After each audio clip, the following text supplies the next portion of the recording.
School के संचालक और यहाँ उपस्थित अभिभावक, गार्डियन, ગુજરાતીમાં વાલીઓ,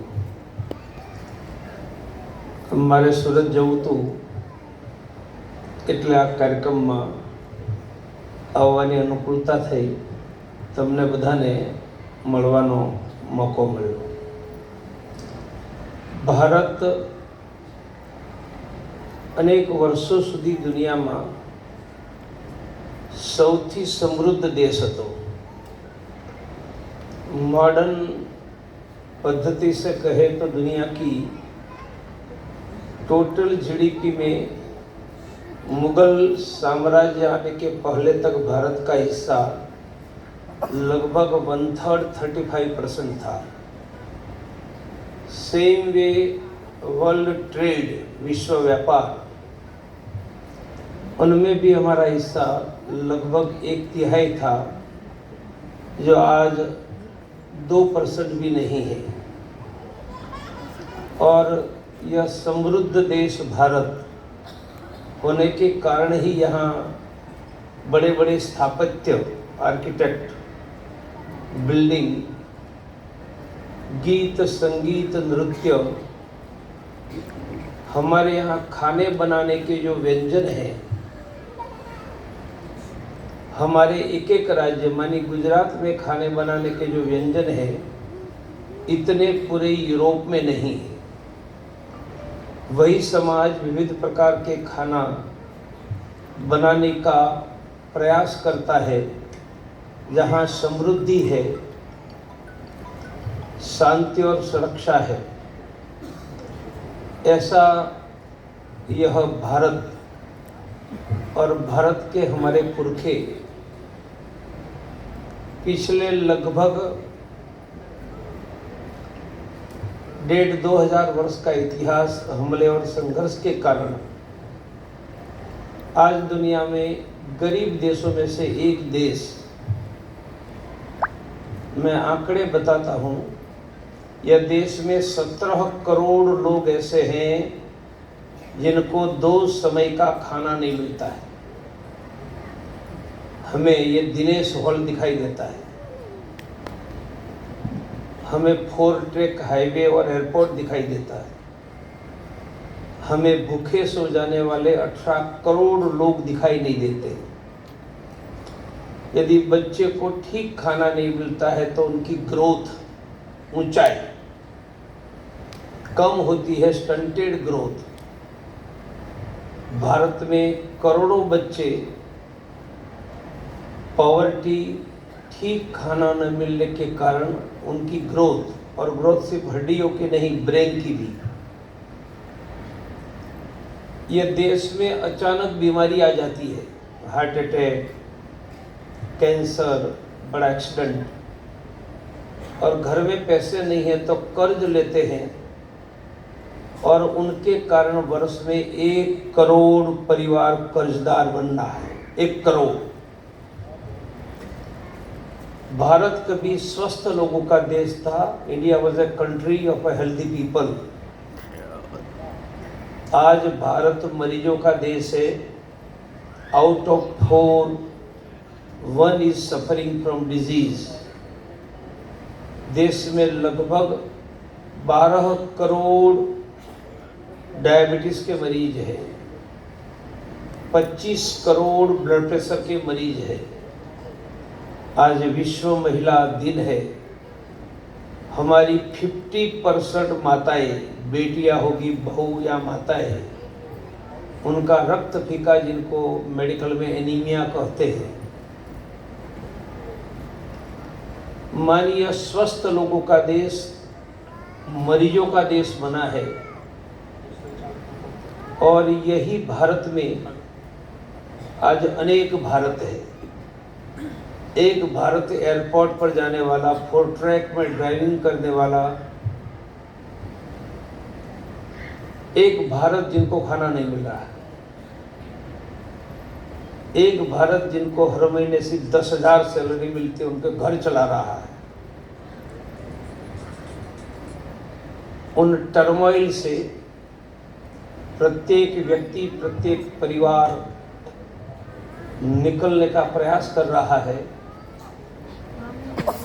निकलने के प्रयास में एक सरकार की नीतियाँ पॉलिसीज महत्व की है, पर एक हमारा संघर्ष, हमारा स्ट्रगल में 2 एकड़ जिनकी जमीन है, ऐसा किसान का 1000 की आबादी के गांव का बेटा हूँ। मेरे गांव में 4 स्टैंडर्ड के बाद स्कूल नहीं थी। डिस्ट्रिक्ट है अमरेली, और 10 साल की उम्र में at the age of 10 I came from my village in Amreli district to become doctor. मैं 5th स्टैंडर्ड में यहाँ शाहपुर ट्यूटोरियल हाई स्कूल आगे जाएंगे, इसी रोड पर ब्रिज क्रॉस करो तो तुरंत आ जाती है। वहाँ 5th स्टैंडर्ड में मैं 10 साल की उम्र में पढ़ने के लिए आया था। मेरे पास रहने के लिए जगह नहीं थी। I stayed in slum. आज भी दुधेश्वर रोड पर किरण नगर गार्डन है, उनके बगल में है। There was no electricity, no water supply, no drainage.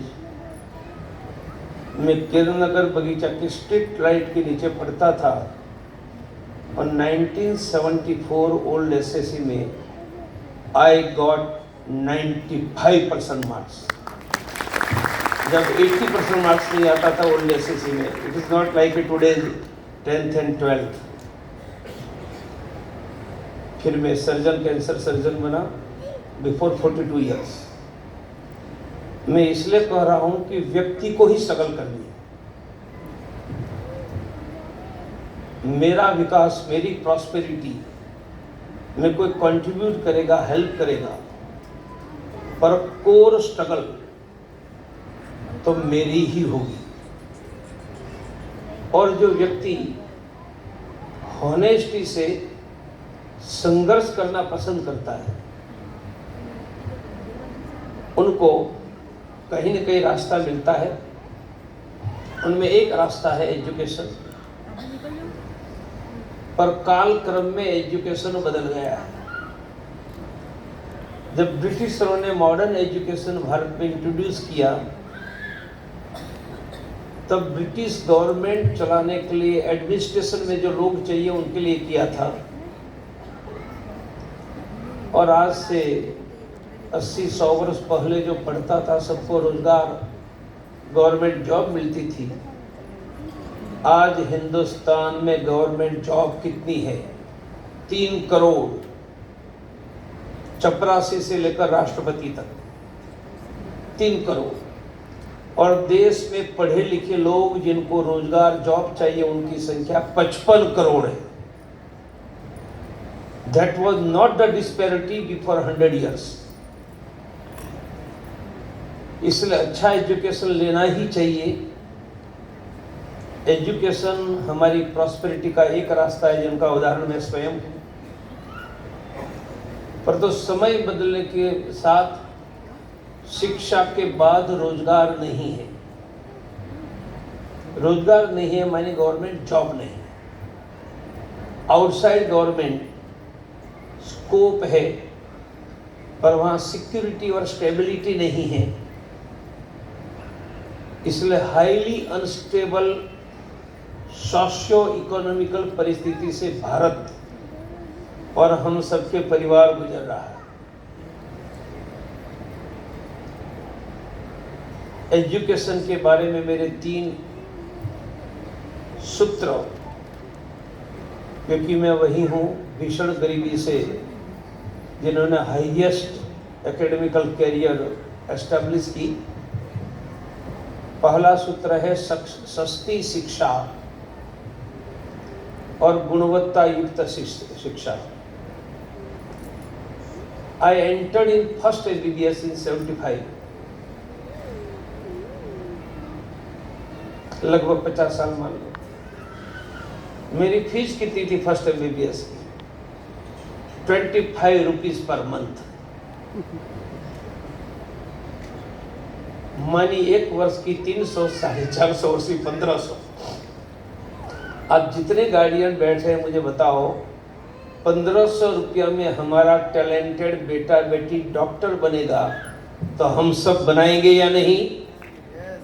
आज नहीं बन सकता। 1 करोड़। बोलो, भारत को हमने सजाया है, बर्बाद किया है? बर्बाद किया है। 1 करोड़ में डॉक्टर बनता तो 75 में प्रवीण तोगड़िया भी डॉक्टर नहीं बन सकता था, वो मजदूरी बनता। इसलिए सस्ती शिक्षा, गुणवत्ता युक्त शिक्षा। यूक्रेन का युद्ध हुआ,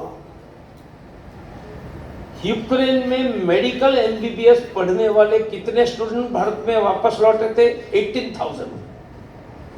मुझे बताओ, यूक्रेन हमसे बड़ा है, गुजरात से भी छोटा है, हमसे ज्यादा एजुकेशन कैपेसिटी नहीं है, तो देश के बेटा बेटियों एमबीबीएस करने के लिए यूक्रेन क्यों जा रहा है? अकेले यूक्रेन नहीं, चाइना में जा रहे हैं, रशिया में जा रहे हैं, फिलीपाइंस पे जा रहा है।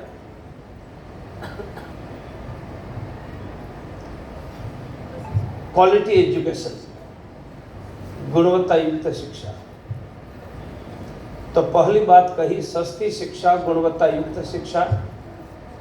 दूसरी बात हमारे लिए नई है, शिक्षा के साथ रोजगार,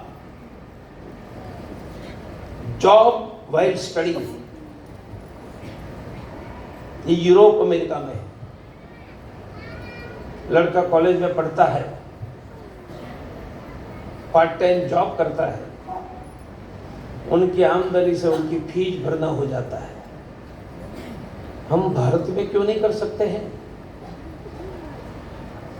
करेंगे तो इंडस्ट्रीज को सस्ती काम करने वाले लोग मिलेंगे और एक भी माँ बाप को बेटा बेटी को फीस भरने के लिए पैसे नहीं देने पड़ेंगे, लोन नहीं मिलेगी, लेनी पड़ेगी।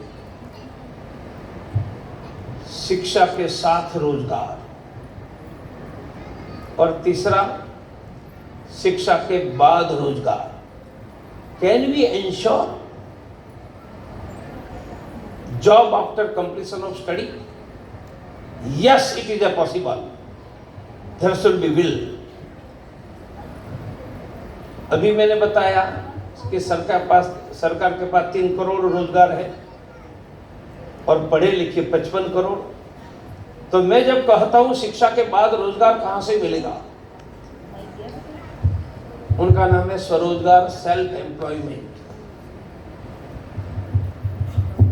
क्या 8th स्टैंडर्ड से रेगुलर हमारी एकेडमिकल स्टडी के साथ चॉइस की सेल्फ एम्प्लॉयमेंट ट्रेनिंग की सिस्टम बना सकते हैं? तो स्टडी ग्रेजुएशन पूरा होगा, गवर्नमेंट जॉब कुछ लोगों को मिलेगा, अधिकांश को नहीं मिलेगा। नहीं मिलेगी, वह लोग अपने ट्रेंड सेल्फ एम्प्लॉयमेंट स्वरोजगार के आधार पर वह कमा पाएगा।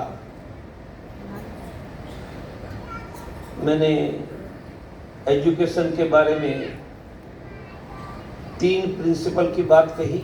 मैं वही व्यक्ति हूँ जिन्होंने राम मंदिर के लिए 40 साल तक से ईंट बजाकर आज राम मंदिर बनाने में सबसे बड़ा लीडिंग रोल अदा किया। और मैं वही व्यक्ति हूँ जो देश में प्रत्येक बेटा बेटियों को रोजगार मिले, सस्ती शिक्षा मिले, पढ़ाई के दौरान माँ बाप को घर से फीस के पैसे न देने पड़े। ऐसी भी कोई पद्धति हो सकती है। यही सपना लेकर राम मंदिर की मूवमेंट में हम गए थे। लाखों गांव में घूमकर सत्ता परिवर्तन तक ले गए और डिलीवर करने का समय आया तो वह स्थिति नहीं रही। राम मंदिर तो बन गया पर उनका जो आधा हिस्सा था, यह समृद्ध भारत फिर से समृद्ध बने, better education, better employment, prosperity, यह हिस्सा अभी भी बाकी है। भगवान फिर से कहीं एक बार मौका देंगे तो इसमें भी आमूल परिवर्तन की स्थिति खड़ी करेंगे। हमें शिक्षा चाहिए,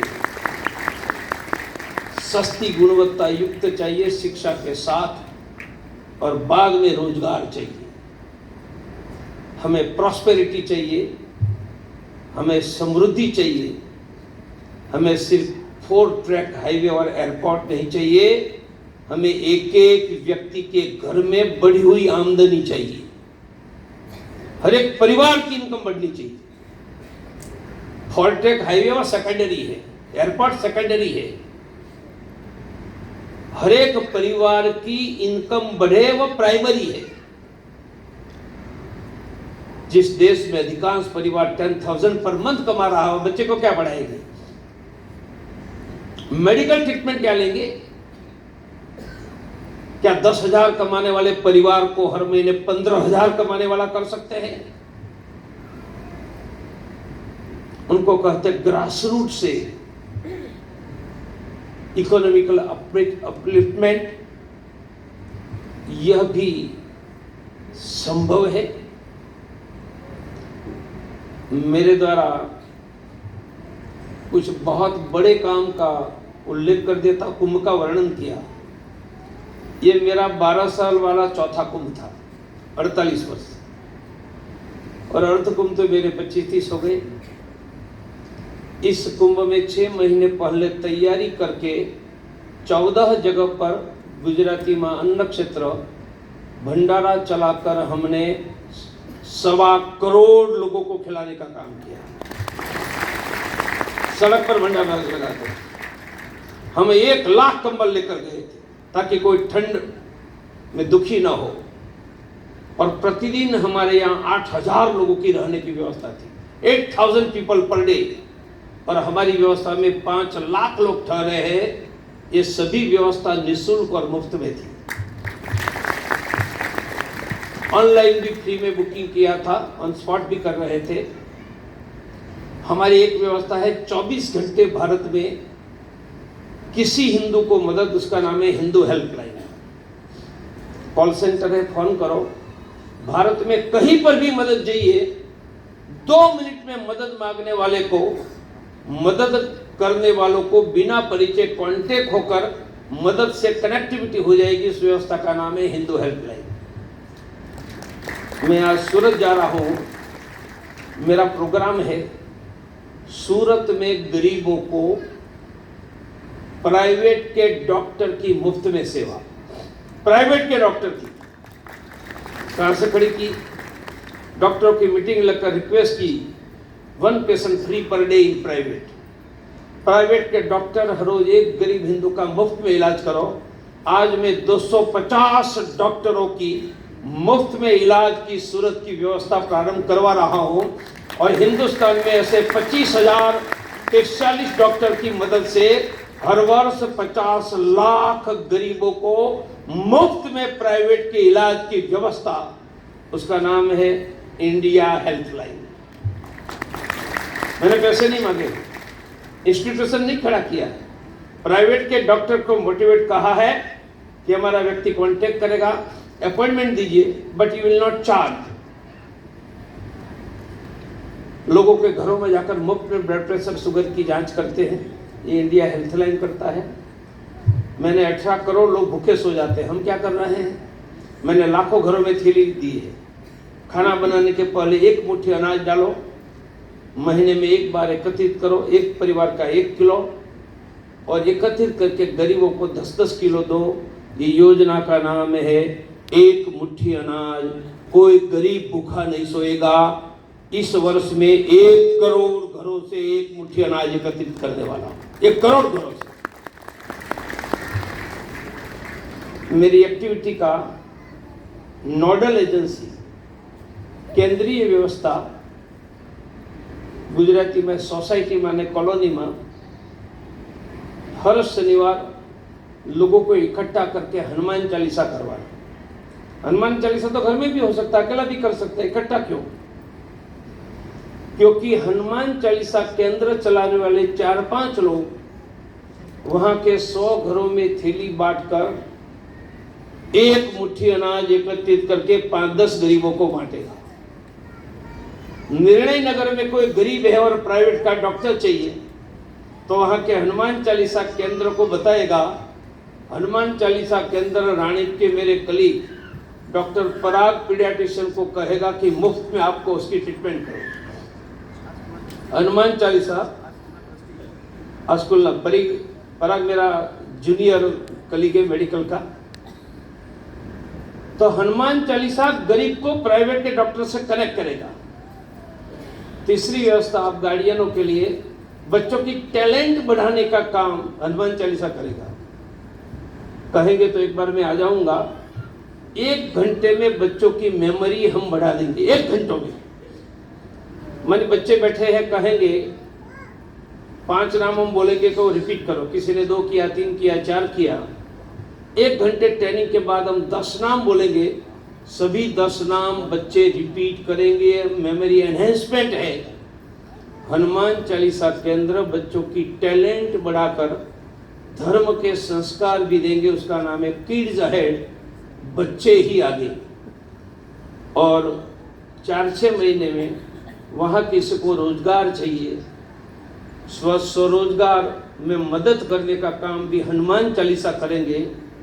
हनुमान चालीसा लोग करते हैं, मैं नया नहीं कर रहा हूँ। पर हनुमान चालीसा केंद्र को मल्टी लेयर सर्विस सेंटर में कन्वर्ट करने का काम हमने किया। इसलिए आप जितने लोग आए हैं अपनी कॉलोनी में हनुमान चालीसा एकत्रित करके अर्जुन भगत आश्रम बताओ, तो आप सब ये सिस्टम में जुड़ जाएंगे। मेरे पास भी बहुत बड़ी मात्रा में लोग हैं, पर वो लोगों ने मिलकर 1.25 करोड़ लोगों को खिलाया। तो बोलो आप सब मेरे साथ जुड़ जाते तो 65 करोड़ में 20 करोड़ लोगों को खिला सकता है या नहीं? तो जुड़ जाना चाहिए ना। तो मैं आया तो समाज के लिए काम करने की भी बात की, कुछ बातें जनरल एजुकेशन की।